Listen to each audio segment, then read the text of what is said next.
انسان کو فضول پوسٹ کرنے کی بجائے کوئی ایسی پوسٹ کرنی چاہیے جس میں دوسروں کے لیے کوئی سبق ہو، اور میری آج کی پوسٹ میں آپ کے لیے سبق ہے علی بے پہ تیر ٹے سے، باقی پھر کبھی۔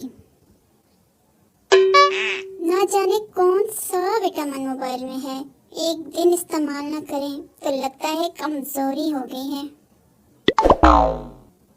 آج تک اس بات کی سمجھ نہیں آئی کہ لوگ سر کی قسم کیوں کھاتے ہیں، مس کی بھی تو کھا سکتے ہیں۔ پاکستان ایک ایسا واحد ملک ہے جہاں سالن والی دیگچی چاٹنے سے شادی پہ بارش ہو جاتی ہے۔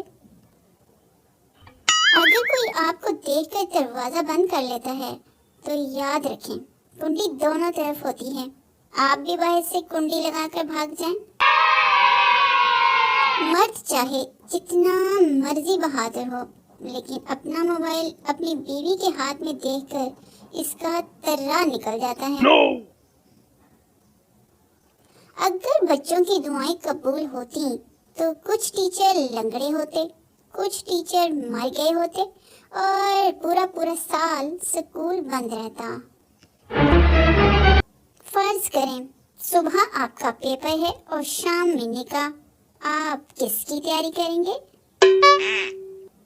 دل میرا 2 GB اور غم 32 GB۔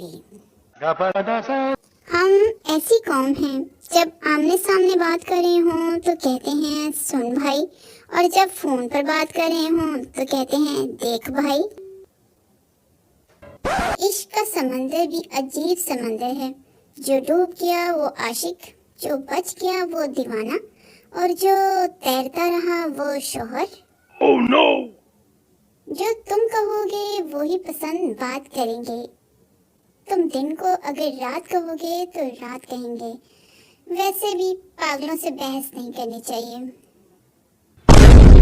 یہ لڑکیاں ہی ہیں جنہیں نظر لگتی ہے، ورنہ لڑکوں کے پیچھے جب بھی لگتے ہیں گلی کے کتے ہی لگتے ہیں۔ موجودہ دور میں گھر کو چور ڈاکوؤں سے محفوظ بنانے کے لیے وائی فائی کا ہونا بہت ضروری ہے، تاکہ ایک تو بندے ساری رات جاگتے رہیں۔ جس کے پاس ایک ہی بیوی ہو، عرب میں اس کو غریب کہتے ہیں اور پاکستان میں اس کو شریف کہتے ہیں۔ کاش محبت بھی تعلیم کی طرح ہوتی، ماں باپ مار مار کر کہتے کرو محبت، بغیرت یہی عمر ہے۔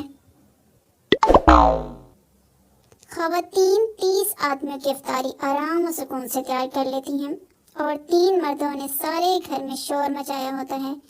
نمک پڑائیں، برف کتنے گئی، پکوڑے تو پڑاؤ، دہی بلے نظر نہیں آ رہے، میرے شربت کا گلاس کنے چک لے آئے۔ ٹریفک پولیس والا، میں کتنی دیر سے سیٹی بجا رہا ہوں، آپ رکتی کیوں نہیں؟ بوڑھی اماں، بیٹا اب میری سیٹی سن کر رکنے کی عمر ہے کیا؟